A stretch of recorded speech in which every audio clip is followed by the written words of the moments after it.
జయశంకర్ భూపాలపల్లి జిల్లా చిట్యాల మండలం రామచంద్రపురం గ్రామానికి చెందిన ఖ్యాతం వెంకటరమణ వసంత అనే రైతు 3 ఎకరాలలో అరటి తోట సాగు చేస్తూ ఉండగా ఖ్యాతం భూమయ్య అనే వ్యక్తి పక్క చేన్లలో పిచ్చి చెట్లను తగలబెట్టారు. కాగా పక్కనే ఉన్న అరటి తోట ఉంది. వద్దన్నా వినకుండా తగలబెట్టడంతో మంటలు చెలరేగి పక్కనే ఉన్నటువంటి ఎకరం విస్తీర్ణంలో ఉన్న అరటి తోట డ్రిప్ పైపులతో సహా ముగ్గిపాలైంది. కష్టకాలంలోనే పంట సాగు చేసుకుని చేతికొచ్చే సమయానికి 4 పైసలు కూడబెట్టుకుందామనే సమయంలో అగ్నికి ఆహుతయ్యి 5 లక్షల రూపాయల వరకు నష్టపోయామని కన్నీరు మున్నీరయ్యారు.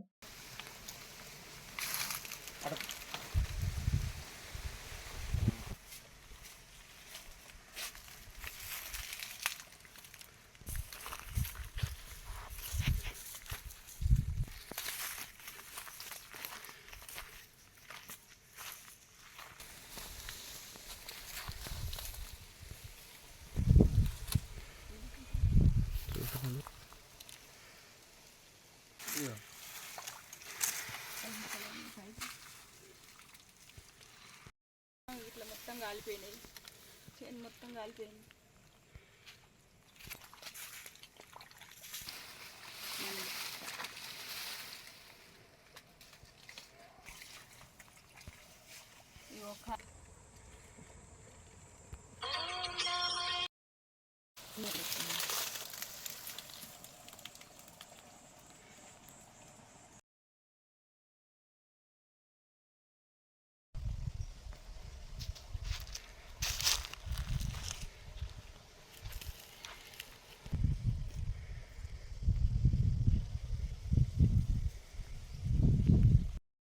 నా పేరు ఖ్యాతం వెంకటరమణ, రామచంద్రపురం మండలం చిట్యాల, జిల్లా జయశంకర్ జిల్లా భూపాలపల్లి.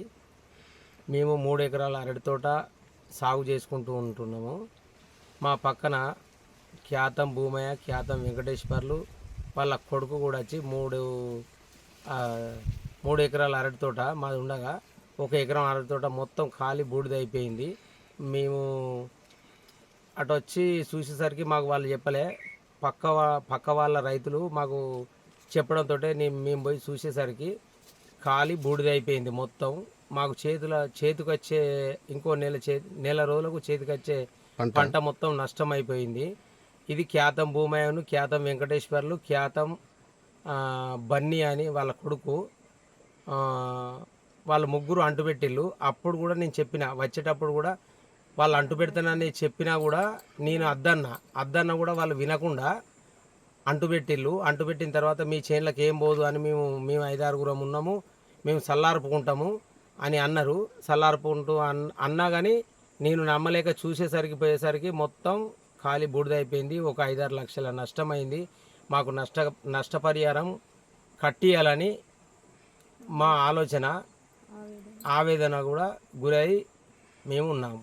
మేము వ్యవసాయ కుటుంబానికి చెందిన వాళ్ళం. అరటి తోట పెట్టి సాగు చేసుకుంటూ బ్రతికి జీవనం కొనసాగిస్తున్నాం. ఇందులో మా మరిది ఖ్యాతం భూమయ్య, మా పెద్ద మామ వాళ్ళు మక్క చేనేశారు. అది కాలబెట్టడానికి వచ్చినప్పుడు కూడా హెచ్చరించాడు మా ఆయన, ఇట్లా కాలబెట్టద్దు, మధ్యాహ్నం పూట మా చేను తగలబడుతుందని చెప్పిండు. అయినా కూడా వినకుండా తగలబెట్టి మా చేను అంతా ఖరాబ్ చేసిండ్రు. ఎకరం తోట మొత్తం కాలిపోయింది.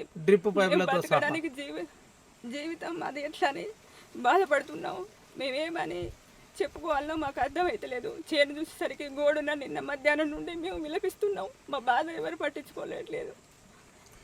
డ్రిప్ పైపులతో సహా మొత్తం కాలిపోయింది. నష్టపరిహారం మాకు కట్టియాలని మేము కోరుకుంటున్నాం. మా జీవనం కొనసాగిస్తున్నాం కాబట్టి మా గురించి పట్టించుకొని ఎవరైనా చేయాలని, మాకు నష్టపరిహారం కట్టియాలని కోరుకుంటున్నాం. పట్టించుకొని మాకు పరిహారం చేయాలని కోరుకున్నాను నేను. ఒక 5-6 లక్షలు